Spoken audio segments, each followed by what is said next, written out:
Hello, everybody. Hello, hello. Welcome back to Thrive Live. Hey, Jason. Hi, Ray. How are you? Hey Ray, Doing hey great. Beth, how's it going? Excellent. Good. Doing great Beautiful here. day. Beautiful day. Sun is shining. Exactly. It's Can't not beat that. Spring. springtime. So I'm talking today with Jason and Ray, who are two fantastic leaders. And we're talking about signs that you might be a horrible leader.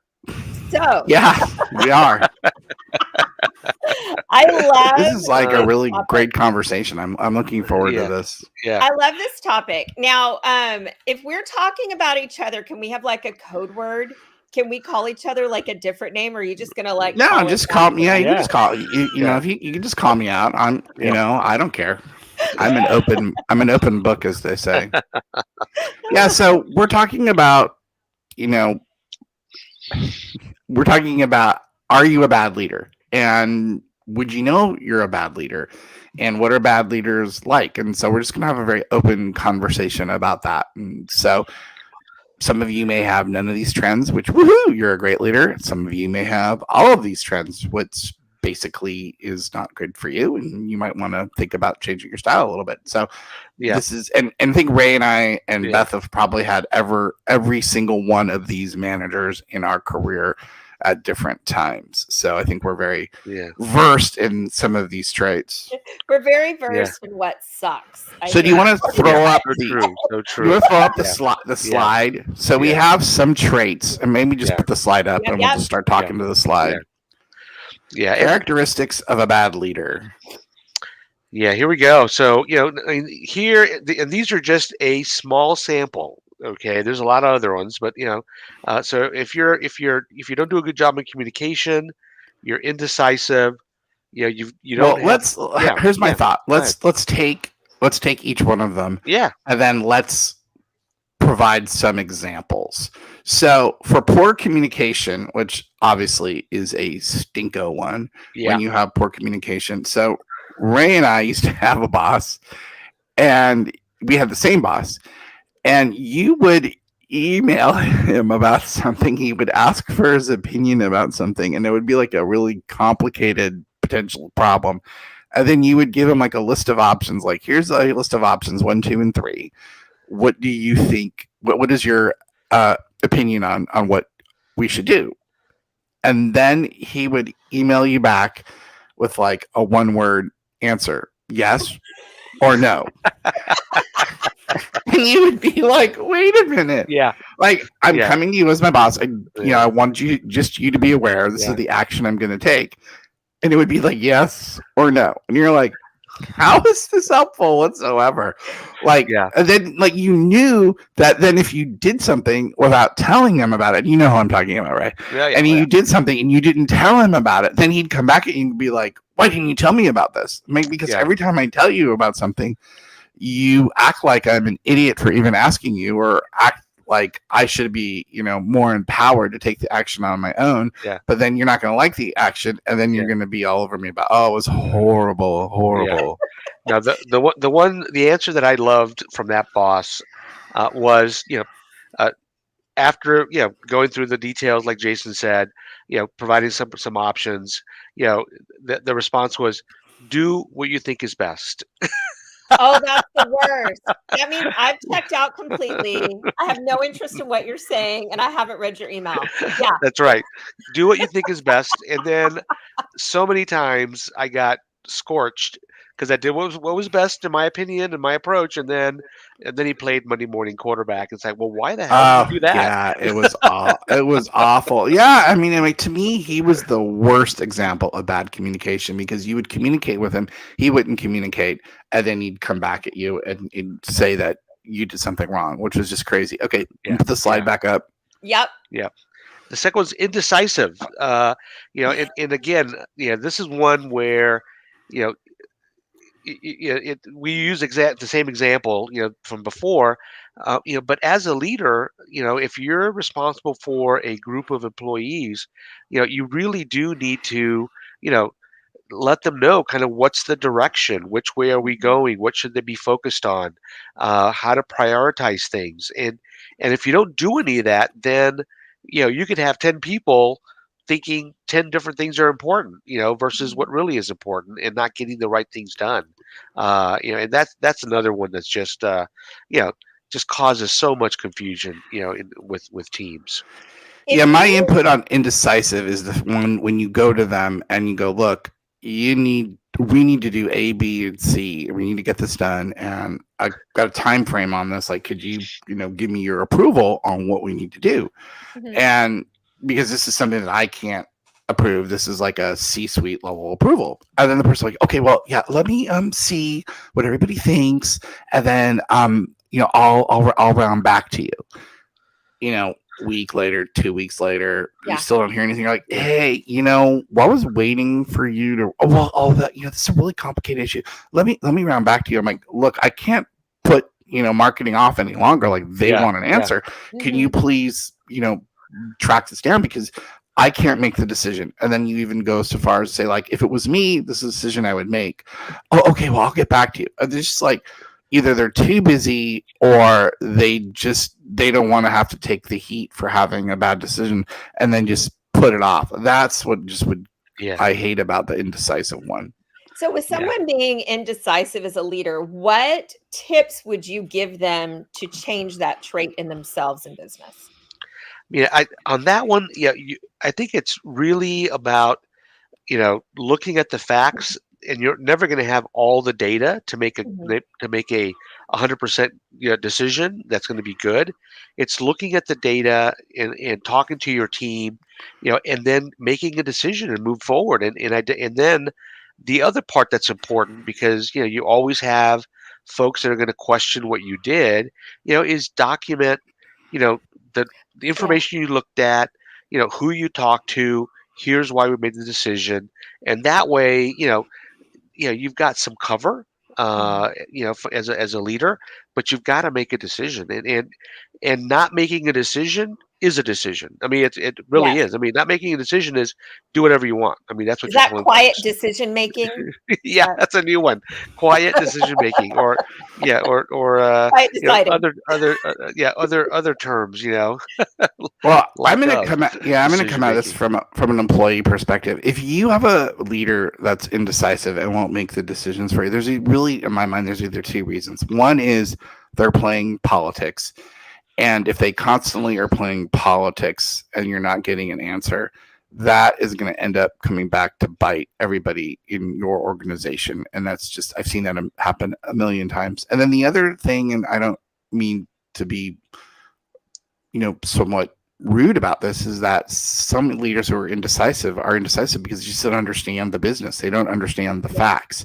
And if you have a leader that doesn't understand the business, doesn't understand the facts, and can't make a decision, that's really a problem for you. So Mhm. you need to then identify, is this a place that I really need to be? Because you need to be with leadership that's going to make a decision and help drive the business forward. All right, we want to go to the Absolutely. slide again. Absolutely. Yeah.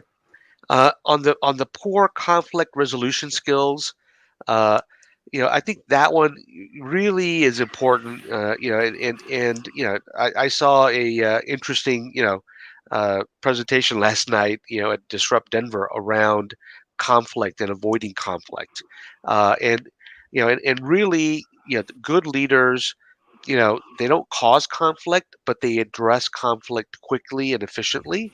Mhm. And again, uh, you can't back away from it. I mean, and we've had, I've had leaders who, you know, did not want to, rock the boat for lots of different reasons. They, love their job, they love their stock, they, Yeah, they they're love riding their, the wave, right? yeah, they love their Yeah. lifestyle. So it's like, hey, I'm not messing with that. Uh, and they wouldn't they would avoid conflict at all cost. And that's just not a good way to manage a team, because a team knows. I mean, if you're a wimp, the team's going to know, and they'll quickly find another team to work for. Mhm. So there's also two that you need to look out for in this one. So you have the boss that is just afraid to go and have a conversation and tell people, "Hey, you guys aren't getting along. This is not a good thing. Go fix your problems right now. I don't want to have this in my office again." And I used to tell this to people all the time, like, "Look, you guys can't figure it out and you come back into my office again, then we're really going to have an issue. Then I have to go figure it out. And really, not to be rude, but you guys don't want me figuring it out because it's not going to be the best solve. It's going to be my solve. So you guys solve it and that'll be the best for you. Then the other thing is poor conflict resolution skills is the manager that agitates for hegemony amongst their team. Like that's what drives them. Like they just want to see people compete against each other, and they love the conflict, and they love to not communicate, or they communicate a different message to each person, and then that whole team is in conflict with each other, and they just love to see who comes up on the top. That's a really highly toxic and a horrible environment. So to me, you've really got to look out for that. And if you're doing that, either of those, yeah, man, that is a bad boss situation. My husband had that in the past, I'll say 10 years to broaden the scope, with a leader in his company that he no longer works for them. And this is the same person that I think I talked to you guys about, that wanted them to do their own peer reviews for their quarterly reviews. Year end, For their year ends. They wanted them to review each other as a sales force. So the leader would pit them against each other, have them go after each other's accounts and business development, and then have them do each other's reviews. Yeah, that's not going to end badly for anyone. No. Aggressive salespeople. That's you're just asking for more conflict. Yeah, that individual was really feeding conflict. I don't think they're still with the company. I don't know what happened, but anyway. Not sure why. The next one here, we've got ineffective listener. And I think the best analogy there is kind of God gave us two ears and one mouth. And really it's about listening and active listening, actually paying attention and figuring out what people are saying. And in some cases it's understanding some of the nuances of that communication. And and if you're not active listening, if you're not seeing where there are there's increase in pitch or emotions, you can't understand what's really happening on a team.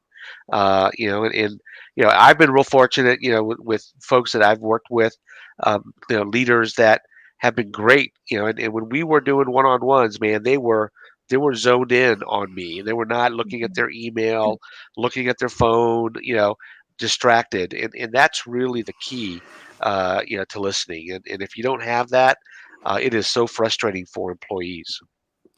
Absolutely. On this one, there's a couple of things. So one, you have the person that essentially is just a braggart and always spends time talking about themselves. So you come in for your one-on-one or your discussion, and immediately they're like, "Hey, Beth, oh my God, how are you? Great. Well, I was 12 below par this weekend, and oh my God, my golf game is so crazy. And do you know how much money I've made on the stock market? Do you know how wealthy I am? Do you know how much money I have?" You have that one that's just the braggart and the horrible, even the better one was the person that used to tell me about their sex life. I love, Mike, what? This is crazy. I don't think I need to know this detail. That was. Did you ever meet their partner and you're like, I'm good. I don't need to shake your hand. No, I didn't. Nor did I want to. No, did I want to? Yeah. And the person that you tell something to, and they're like, whatever, and they just don't care. They're not interested. They're not motivated. It's all about themselves, and that's so discouraging. Or then when you do communicate to them and then you come back the next week and you're like, "Hey, about that thing, oh, what are you talking about?" I'm like, we've never talked about that. I'm like, yeah, we spent and I always had really, really detailed notes for my one-on-ones. I always had PowerPoints and I brought the PowerPoint from the week before that showed all the things that we talked about with the new PowerPoint. I'm like, no, we talked about that for 5.5 minutes. Oh, I don't remember that. And that's really, to me, I was anal about that. So I will admit that, but that's always really depressing to me when they can't remember what you talked about. So horrible waste of time, right? If you don't Yeah. want to talk to me and listen to me, let's just email. Yeah, Like, exactly. I don't need Yeah. to have Yeah, or anything to just say. yeah, or just let me run and do my whole thing, do my Yeah. gig because I'm a good employee. Just Yeah. give me the top review, give me the top bonus, give me the top pay, and I'm cool with that. But if you're gonna then micromanage, which is the other problem, is the Yeah. micromanager hmm who looks into everything and asks questions about everything, hmm and you're just sitting there getting so frustrated and annoyed because they are on top of every single issue. Yep. Yeah. No, that's a huge challenge when you have a micromanager. I've always been of the mind that when I hire someone for a role, they pretty much can do the job, right? Right. Unless they're a trainee or an intern. So I'm going to let them go do their job. And I'm here to bounce ideas off of, and I'm here to check in here and there. But I don't need to know I don't need all the ins and outs. I don't want to Yeah. know. No, exactly. If I So did, Certainly. I'd be doing the yeah. job, Yeah. So what you I know? always did is I learned everybody's job. I knew it really well for the teams that Mhm. work for me, and I knew what they were doing. And I'm like, come in, you ask me for help. If you need obstacles out of the way, that's cool. I'm trusting you're going to get it done and meet your deadlines. And then I would say to them, look, I know exactly what it takes to do that job because I did that job. And if you're not doing it, then I'm going to micromanage you in the job. And the Mhm. worst thing in the world is to have me micromanage you because Yeah. you will be grossly unhappy because I'm a really good micromanager. I don't want to do it and Yeah. I force myself not to do it. So that is the one that is troublesome. And the one that I really dislike is and I know this is going to sound like really hypocritical, but let me explain it first after I say it, is the Oh boy. non micromanager. So, what I mean by that is the manager that's totally checked out, Mhm. lets you do everything. And then all of a sudden, and you're telling them, you're giving them updates, you're making sure they know about it. And then all of a sudden, they're now plugged into what you're doing. Yes. And Yeah. now they And want to change what you've done, or yeah, they've told you. Yeah. Yeah. and they have no knowledge of what you're working on, and then like, well, do this and do this and do that, and I'm like, literally we can't do this because of the 10 different reasons that I have here, and then Yeah. they come in and they disrupt the whole Mhm. cooking process. Oh, I Right. can't stand that. Right. Yeah. Yep. Yeah. Totally get No. that one. Yeah. On either side, I mean, the totally checked out or the micromanager, those really cause huge problems Oh on teams, and as an employee, if you're in the middle of one of those, you've got to figure out how to keep them informed and cover your ass, or Mhm. if you got a micromanager, that's you know that may be a sign that you're on your way out. So you may want to yeah, if you're start getting looking Yeah, for that's micromanaged, it's true. never a good sign. I mean, yeah, if you have an yeah, employee that you like and you really think highly of, yeah, that's a really good point. You don't typically don't micromanage yeah, them. Mhm. yep, Yeah, exactly, absolutely. exactly. Uh, on the lack Ooh. of integrity, I mean, this one is huge because uh, you know relationships are built on trust. Employees really depend on being able to trust, the conversations they have with their managers. Mhm. And if something is said in confidence and that confidence is breached, you'll never have the confidence of that employee. I mean, it's gone. So Mhm. you got you spend a lot of time as a leader building up your reputation, and your ability to deal with your employees. But one misstep around this one, and you're done. Mhm. Your employees are not going to trust you. Not only that employee, but the rest of the team. And I had situations where you know had really good discussions with my leader about a challenge with one of the heads of one of the countries I was helping support in Latin America, and that information that I was sharing in confidence got leaked to the the next level above, which was not good. And I mean that just you know that my ability to have those kind of conversations, with my manager were gone. I mean, it was like Yeah. I'm just not going to do it. I mean, if you're not going to be able to, to keep information, confidential. Yeah, I Right. mean, and if you have a manager that tells you to lie about something, like, hey, just say that, just lie. Like, Yeah. no, I'm not lying. That doesn't make me feel Yep. comfortable. You need anytime you're in one of those situations, you need to start immediately thinking about tapping out. So, Yeah. like, if you're in a situation where a manager's lying, it never gets better. Or then they're asking you to do illegal or unethical things, you need to immediately bail out. I remember I had a manager, and I will not tell the company name. I will not give any information that will make you figure out who it is ever. But this is like a really, really like well known person, and they used to call me over to the stairs because we had this office where you could look down the stairs and you could watch everybody come up to where we were sitting. And they'd say, Jason, come over here. If you stand right here on some of the women that walk up the stairs, you can see down their shirt. I'm like, holy crap. No. Like, I was like, oh my God. So, like, I had to figure out ways to, like, completely um, Avoid the stairs. Did you go avoid to the the stairs. I elevator? had to, like, literally, I think I came out the back. I went like out of my way for like a year and a half so that I Oh, was not on those stairs seeing that guy. I mean, it was horrible. that's And this person awful. was like so well thought of Mhm. that if you even brought that up, somebody would be like, "Oh, you're so full of it. That's not Yeah. true." Yeah. Yeah. So, and those are the things that if that happens, you're definitely Cringy, yeah, cringy. Yeah. yeah. Yeah. Sorry. Yeah. Really, really bad.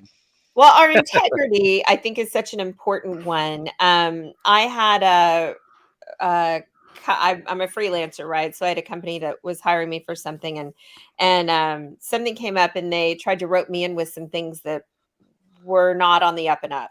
We And I apologized for that. not you. And in my email thread to them regarding this, I said, pick a name, any name, basically, from the past 30 years that I've worked with. There is not one person that will agree with you that I should be roped in with this situation. I have built my life on my integrity. I, try, have tried through the years to always do things that are appropriate to everyone around me. I don't tell your secret. I don't tell your story if it's not mine. I don't, do any of these numbers of things. And I will not be roped in that situation. So you need to retract your statement, basically. And then I got a lot of like, oops, so sorries, but I think integrity is the one thing that follows us no matter where we go, no matter what company you work for, no matter what you do in your life, you have to have integrity with everything you do. Yeah. Yeah, I So mean, true. I think it's always good to be brutally honest. Like, I always felt like I'm just going to be honest. If I drop the ball, I said I dropped the ball. Yeah, yeah, I own up to or I do my best to own Yeah. up to, Yeah. I may not always do it in the right fashion, but I really try hard to make sure that I'm like, oh, nope, it was me. Sorry, Yep. guys, won't happen Exactly. again. Yeah. Yeah, and that really shocks people too. Is like, as a manager or as an employee, if your employee comes to you and you're like, "Oh my God, this happened," and the manager says, "Yeah, that's totally my fault. I dropped the ball." Hmm. People are surprised about that because they always think that in those situations they're going to have to fight with somebody to get to that resolution. And Hmm. when you're the kind of person that just really leans into your mistakes and really leans into something that went wrong and have high integrity, um, it just lifts people's spirits, and people are shocked by it because there's just not enough people that do that. Hmm. Yep. For me, it's the best way that I can change my own behavior is to admit to it. So, if I make the mistake, if I admit to it, something happens within my own brain that makes me not want to do that again and be more cognizant of it. Yeah. Yeah, it's Yeah. the whole stove hot. I touched Mhm, the stove, it was hot, I got burned. I mhm. don't want to do that again. So I Yeah. have to admit I made an error, and I don't want to make that error again because Mhm. Yeah. it wasn't fun. Yeah, it's not fun. It's not Yeah. fun when you have to apologize and go, "Nope. Hey, everybody in the Yeah. room. I Yeah. was the one. I, It I was was the one who me." did it. Yeah. Yeah. Yeah. It's tough to own up. It really is. And I think people really do value individuals that do that because I mean you have to own up to your Mhm. mistakes or you're not being able to get something done. I think flip the slide back up again.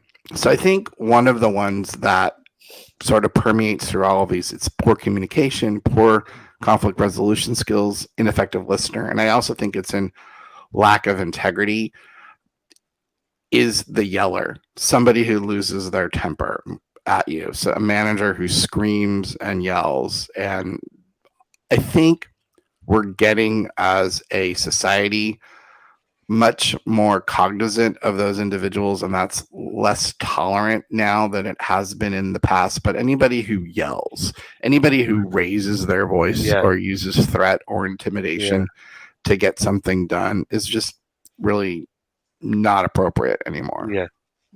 Yeah, and we've all had those. We've all had bosses who, ranting and raving and curse words and I've had that in meetings and calling you every dirty word under the sun for what you're trying to do to them, and and then you got to kind of just stand your ground and basically say, you know what, clearly we're not going to have a good communication, a good conversation. You're too pissed off, you know. Let's agree to to talk again in about 15 minutes, and then we'll come back and see Yeah, if you you'll let calm me know down. how that Yeah, works, Ray.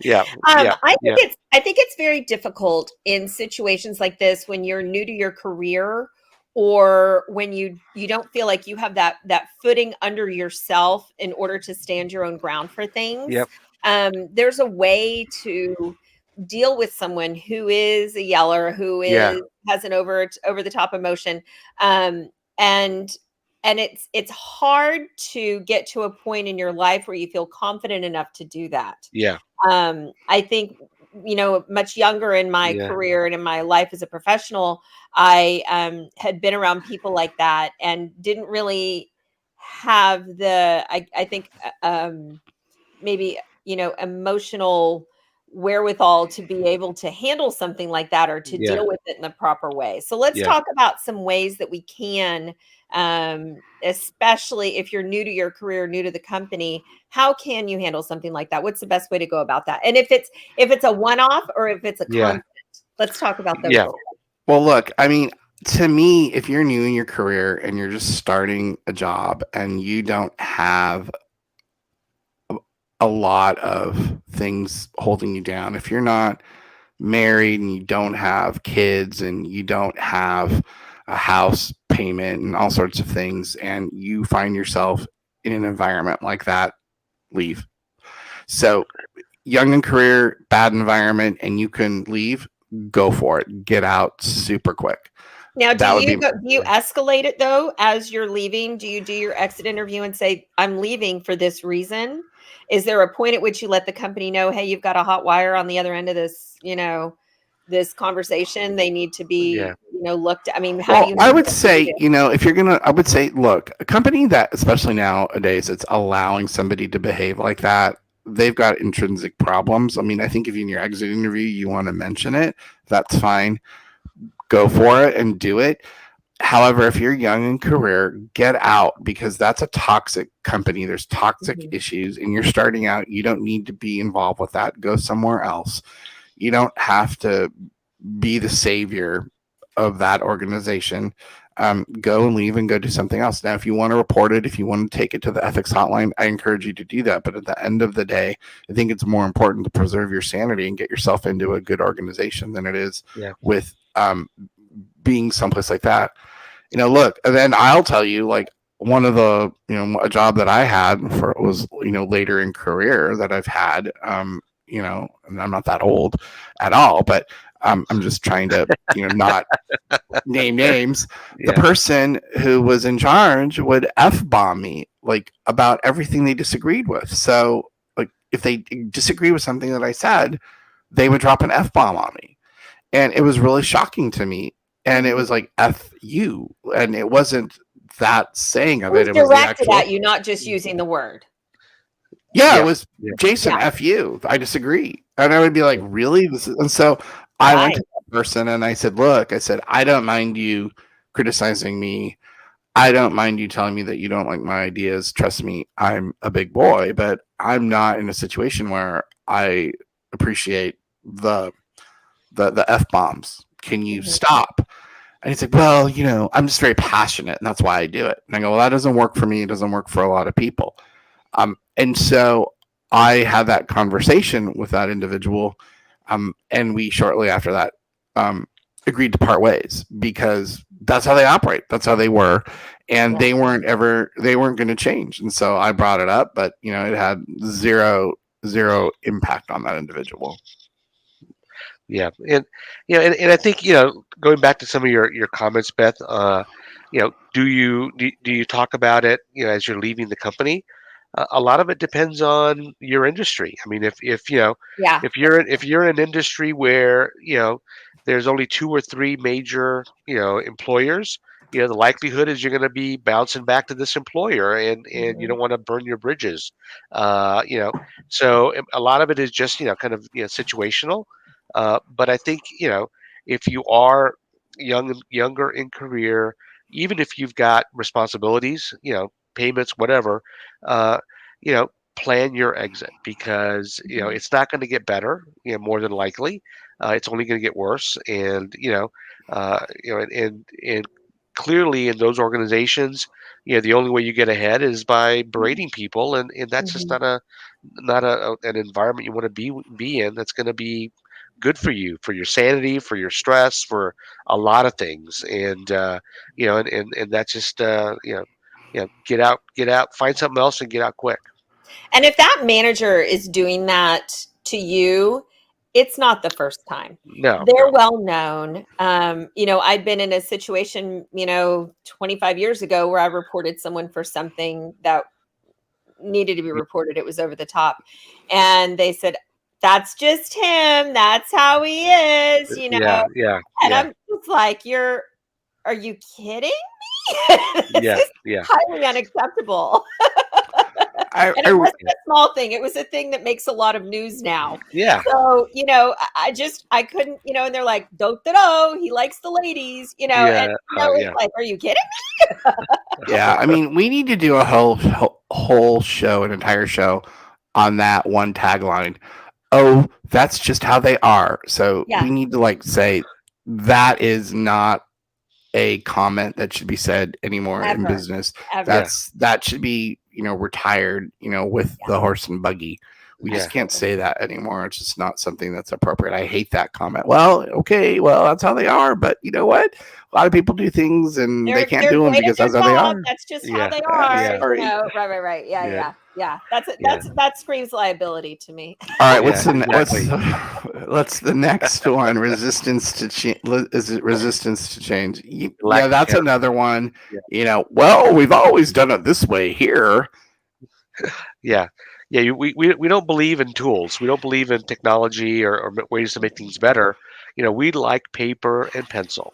Mhm. It's like, well, Yeah. that's not gonna work. We just had that happen to us just recently, and Yeah, I won't name that organization, yeah, but you were on that call, and we wanted to help them, and essentially that's what they said, and we're like, oh boy, that's hard. It's just we Yeah. don't do those things here. Like yeah, that's not us, and so we were basically like, well, you have to change. Like you can't continue to operate like this, Mhm. and if you don't change, you're not going to survive. yeah, And so organizations and managers that act like that, they're just basically what you said, Ray. They're trying to, play it safe. They don't want to do anything to rock the boat. They're not interested in change, and they want to get their stock and get their money and all that. And so that's you got to change, and you've got to iterate on what your organization and what you're doing with your team. I yeah. think the name of the game in business right now is change, where everything is evolving. Yep, COVID, I think, was the catalyst for all business, all industries to roll forward with technological advances, thinking outside of the box when it comes to employee management, time management, working from home, all of that. Everything has changed in this new post-COVID, you know realization that we're all living in. Yeah, yeah, you're 100% right. exactly, exactly. And people have figured out how to be more efficient and how to work Mhm. with technology, away from the office, and and that's okay. That Mhm. is a positive, for for individuals as well as for companies. So, there's a lot of organizations that are saving millions and millions of dollars in office space by Mhm, having people work remotely and come into the office once or twice a week. I mean, you don't need mhm. these massive complexes anymore. IBM just said this week that they are putting a hiring freeze on any job that could be done with AI. 8,000. I think that Wow. they're shutting down 8,000 jobs because they could be done with via AI. That hurts my heart. I Yeah, mean, I agree with technology. I yeah, agree with moving forward, but all I keep thinking in my head while we're Yeah, having this part of the conversation is I still want somebody to scan my milk at the grocery store. You yeah, know? we talked yeah, about that yeah, last yeah, week in Yeah, I our know. yeah in I our know. AI. That's Yeah, the one thing I resist. I yeah, resist that. yeah. It reminds me of like in the Jetsons, Rosie would come in and she would do all the things, right? I want a person, I don't want a Rosie. I mean, I wouldn't mind a Rosie, but well, I want a that I Rosie mean, and a person. yeah, I mean that plays into Yeah. your whole comment about we don't do that here. Well, that's changing. You can't have that. Things are changing so fast to be able to sit there and say we don't do that here. Well, you're going to just be left by the side of the road twiddling Yep. your thumbs. You can't Exactly. behave like that anymore. That's another one that needs to go out the window. Yep. Absolutely. Yep. So true. So true. What's the other one? Yep. Resistance change and lack of accountability. Accountability. Yep, Yep. that one is harsh. You have the manager that never takes any responsibility for anything, blames their employees, Yep. and makes Yeah. you responsible for anything that goes down. Doesn't Yeah. say, no, look, this happened on my watch. I told you to do it. I'll take the heat for it. And that's what you Yeah. want in a manager. Yeah. You want your manager to support you. If every time your manager says, "Hey, I need to give you some feedback," and it's Mhm. always bad, not Yeah. a good manager. It's like, well, why didn't you tell me this? 2 months ago when you found out, or why didn't I told you about this in advance. Why didn't you support me that I was doing the right thing? So, yeah, I mean, you gotta have a manager who's accountable and will support you as an employee. I'm looking for our ticker so that I can show people how to get in touch with us, by the Oh, way. there it Apologize is. There it that, is. for that. So we've done a show on the negatives, right? So I think we need to do a show on how to get over all of these things, how to move forward, how to What's best a good train your manager? Yeah. Is that our managers Next? for this. Yeah. Yep. Yeah, because I think it all boils down to a company culture that, it comes from the top down. You're personally, for me, recent situation, my kid's a Boy Scout, right? Boy Scouts, they're leader positions. If you're here, you have a problem, you go to this person goes to that person, it goes up and up and up before it reaches the leader. So I was made aware of a little situation. There's someone who is a leader at a lower level who on a text thread with other people, these are children, by the way, text thread with other people said, the cool thing about that is you get to boss everybody around when you're the leader. And I'm like, bing bong, hang on. In this situation, as a leader in a volunteer role, your job is to serve, right? Yep. And I look Yeah. at Help and serve. yeah, and for me as a leader, whether it's a volunteer organization or a paid role or whatever it is, my job is to support my team. My job is not to snap my fingers at people, not to bark orders at people, not to lose my temper with people. My job is to support you as your leader to help you best complete the tasks at hand, right? For the betterment of the company, for the betterment of the rest of the group. And I That's think that right. that's what's lacking a lot of times in leadership roles. Yep. Well, we'll talk about that next week. We'll have a conversation about what good leadership looks like, and we'll do that. I think we did this is to foray into this topic, Yeah. and we'll look forward to talking about the great leaders that we have, and then when we talk about the great leaders that we have, we can actually use names. So Yeah. I'll Exactly. talk about the people that I love who led me super, who were just super leadership models to me and people that still mean a lot to me. And, we can mention those people by name, which is always a lot more fun, and just praise them.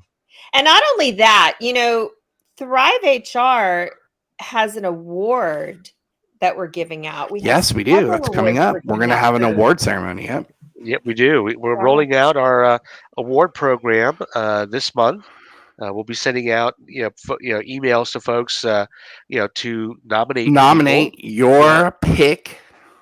And what Yep, are our exactly. categories? I don't have the categories in front of me. You kind of caught me Well, flat-footed. my favorite category is the Darwin Award. Yeah. The There's gonna be Darwin a Award. there's It's gonna be the big HR companies. It's the HR Darwin Award. Yeah. You're not getting an actual award. You're just going to Yeah. get, we'll just talk about you. But so since we're going to talk about good leadership next time, we'll talk about what the awards are and then how you can nominate your person to receive an award. So Exactly. we're happy to Exactly. give you an award. Yeah, and some of the categories are, up and comers, Yep. industry leader, things like Correct. that. So Yeah, exactly. Yeah, And and then the Darwin Award is for organizations that or examples where we haven't necessarily moved into the present and how to operate in today's environment. Yes, the HR Darwin Award. HR Darwin Award. And to Yeah. learn more about Thrive HR and the awards that we'll be presenting, please email thrive@thrivehrconsulting.com if you'd like to be able to nominate someone for any of the awards in the category. And if you'd like to get in touch with Jason or Ray, Jason is jason@thrivehrconsulting.com. Ray is Ray, REY, @thrivehrconsulting.com. And if you forget their names, thrive@thrivehrconsulting.com. And if you're in Long Beach next week on the 10th, we're presenting at California HR Conference, Long Beach at 11 o'clock. And we're talking about AI. So come on out. We're talking about how AI is impacting HR. So come out and visit us. And you get SHRM credits too. We're certified for SHRM. So you'll get credits and come out for lunch and a good presentation. All right. See you later. All right, bye. We will see you. Have a safe trip to Long Beach, and we'll see you guys next time. Thanks, everybody. Bye. Thanks, Beth. Bye-bye. Thanks again for joining us. Please remember to search Thrive HR Consulting on social media and wherever you listen to podcasts. Subscribe, follow, and share to make that connection. To get an invite to our Slack channel, just comment or drop us an email at thrive@thrivehrconsulting.com. See you next time.